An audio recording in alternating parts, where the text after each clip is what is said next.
Hey everybody, it's Ron from Pick Dawgz. This is Ron's Rundown. We're going to go over the MLB games scheduled for Sunday, August 18th, 2024. And if you like what you see, make sure to give this video a big thumbs up and subscribe to our channel. Don't forget to put your baseball picks in the comments section below. And if you're looking for my best bets, including my daily rundown best bet in the MLB, you can find those at the premium picks tab at pickdawgz.com. There's also a link in the description. Alrighty, here we go. Here are the games for Sunday in Major League Baseball. First up, we see the Miami Marlins taking on the New York Mets. This is going to be the Roku game at 12:05 Eastern. It's going to be Valente Bayozo and Paul Blackburn as the starters. Bayozo's been pitching really well for Miami recently. He faced some tough lineups in the Reds and the Phillies in his last two games. Both of those were shutouts through 12 2/3 combined, and both of those ended up being Marlins wins, 6-4 and 5-0. So he's in great form, and Blackburn struggled mightily in that last game against the A's, giving up 6 earned runs and only 4 innings of work. The Marlins bullpen's improved. We mentioned that in the second half of the season. I think the value lies with the fish in this one. I'm going to take the 1.5 runs with Miami on the run line. Next up, we'll see the Red Sox and the Orioles. Cutter Crawford and Albert Suarez are the projected starters. Cutter Crawford, we've mentioned the home run problems. He's given up a lot of bombs recently. None in his last game against the Rangers, but he still gave up 4 earned runs in 5 1/3. So he's just not in great form, giving up 4 or more runs in 5 straight games. And while the Red Sox lineup has backed him up, a few of those times, against Suarez, who's in good form, who's pitched well at Camden Yards, and against a solid Orioles bullpen, I think the O's will be fine here. I think they can find a couple of home runs on Crawford early in this game. I like the Orioles' chances to win this one. I'm going to take them on the money line. Next up, we see the Seattle Mariners taking on the Pittsburgh Pirates. George Kirby for the Mariners, no official starter for Pittsburgh. George Kirby struggled on the road at times this season. We saw in that last game against the Tigers, 6 earned runs, now 5 unearned runs as well. So, the defense definitely didn't do him any favors in that game, but he gave up 3 home runs, 12 base hits, so he certainly struggled. Makes it 5 home runs his last 2 starts. Not really what you want to see. And I know the Pirates are not necessarily a great offensive team, but Kirby struggles on the road. He's got a 3-6 losing record. You add to the fact that the Mariners' offense doesn't usually back up their starting pitchers too much.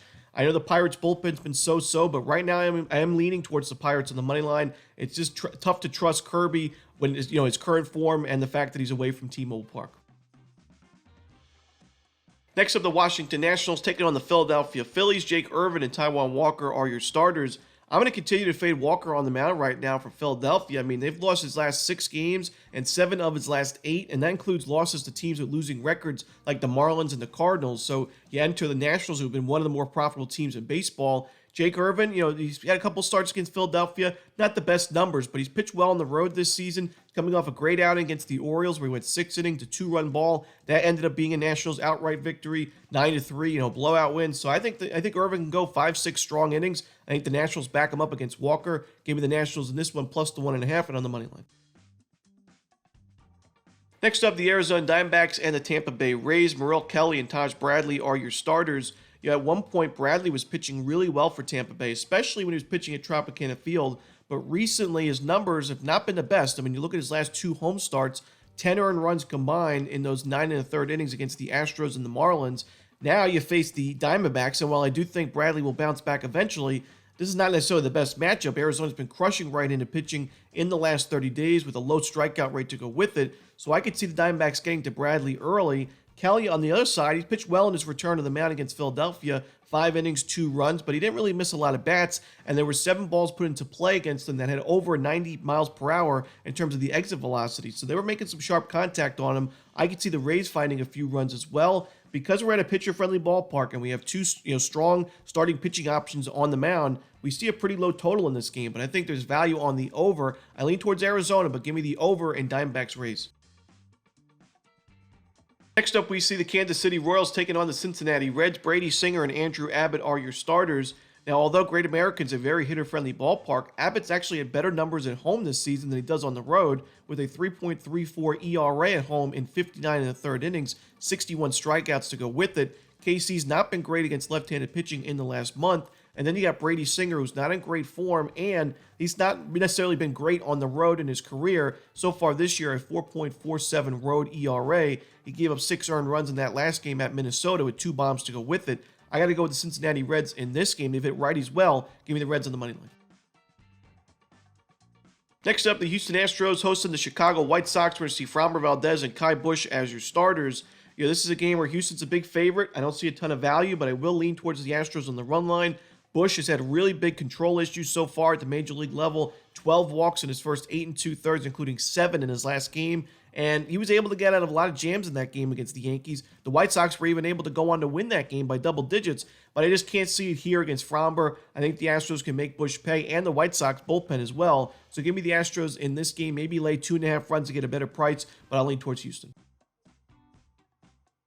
Next up, we see the Guardians and the Brewers. We got Ben Lively and Colin Ray on the mound. Two starting pitchers with sub-4 ERAs. However, their expected ERAs are rather steep. And we mentioned Colin Ray was pitching really well going into that game against the Dodgers, but he struggled in that one. 7 earned runs, 4 home runs, and 10 base hits given up, and that was a home game. You're back at home here against Cleveland, a team that does a great job at limiting strikeouts. Their offense is pesky. I think they can get to Ray for a few runs early. Ben Lively's given up a lot of sharp contact recently, 4 home runs his last 2 starts. I think the Brewers got on the board early. Give me the over in the first 5 innings between the Guardians and the Brewers.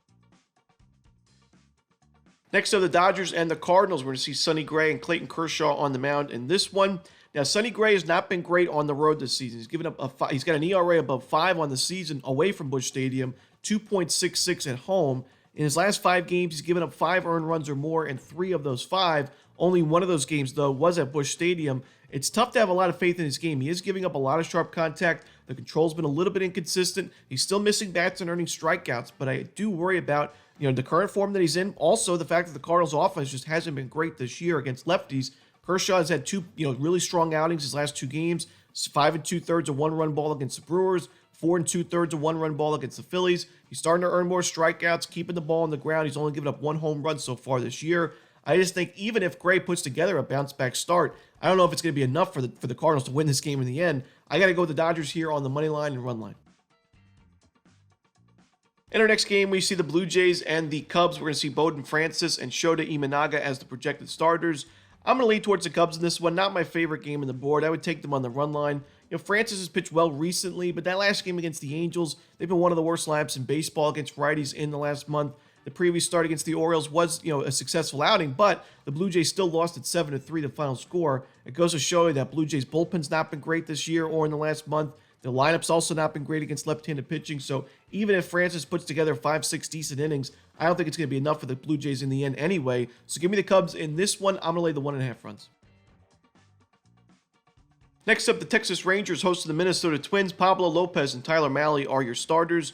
Mahle, of course, facing his former team. He's pitched pretty well so far as a Ranger. 2 games, 9 2/3 innings, 9 strikeouts, 2.79 ERA, no home runs given up. But I do think this is a tough matchup for him. The Twins have been pretty solid against right-handed pitching in the last month. The Rangers have not. I do think the Twins have the big advantage there. Also, the bullpen, I think the Twins' bullpen already shown in this series, it's been superior. The Twins I think Pablo Lopez is the better starting pitcher in this one. He had a nice outing against the Royals in his last game, 6 innings, a 2-run ball, 5 strikeouts.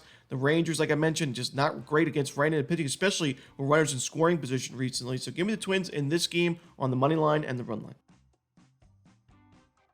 Next up, the Padres and the Rockies from Coors Field. We got Joe Musgrove and Bradley Blaylock as your starters. Blaylock pitched pretty well in that last game against Arizona, his first major league start. He went 5 2/3, a 3-run ball, so just 1 out shy of a quality start. No home runs, no walks to go with it. The only problem is that was at Chase Field against Arizona. Now you're pitching at Coors Field for the first time, a Coors Field debut. As a young pitcher against a tough lineup like San Diego, I think Blaylock struggles. I also don't love this Rockies bullpen. On the other side, you got Joe Musgrove. He's had solid numbers in his career at Coors Field, but not the best strikeout numbers, which is a concern for me because in that last game, his first start back against the Pittsburgh Pirates, 4 1/3 innings, only 1 strikeout. If he doesn't miss a lot of bats in this game, I think he could struggle as well. I'm going to go with the over in San Diego, Colorado from Coors Field. Next up, the San Francisco Giants taking on the Oakland Athletics. Blake Snell and J.P. Sears are your starters. J.P. Sears faced this Giants lineup back on July 30th. One of his best starts of his career, 7 innings, a shutout ball, 9 strikeouts, ended up being a 5-2 A's win. But Blake Snell on the other side's put together a really strong campaign after his early season struggles. I still think Snell is the better option in this game. And despite the ERA not being the best, I still think the Giants' bullpen is the better one in this game. When you look at the expected numbers, they've been near the top of the league basically from the beginning of the season. So I'm going to give the advantage to San Francisco. I think they find a win in this one, but it should be a great game. And the final game we're going to talk about for the Sunday card in Major League Baseball, it's the Little League Classic from Williamsport, Pennsylvania. The Yankees and the Tigers. Marcus Stroman and Tarek Skubal are your starters. I'm going to go with the Tigers in the first 5 innings. Stroman's been so-so recently. The last game was a step in the right direction, but still 3 walks and only 1 strikeout in 5 innings of work. Not really what you want to see. I think Detroit can get to him for a few runs early. Skubal's been excellent this year, the favorite to win the AL Cy Young. The Yankees are a tough matchup. They have a low strikeout rate and a high walk rate against lefties in the last month. But I think Skubal's good enough early on. I think that the Yankees have the big-time bullpen advantage, so this is a close game late. Maybe take a chance on the live odds with the Yankees if they're losing, but I'm going to go with the Tigers in the first 5 innings on the money line. And that's it. Those are the games for Sunday in baseball. Hope you enjoyed this video. If you did, don't forget to hit that like button and subscribe. Put those baseball picks in the comments section below. And again, if you're looking for my best bets, you can find those at Pick Dawgz Premium. As always, this is Ron Romanelli. Good luck.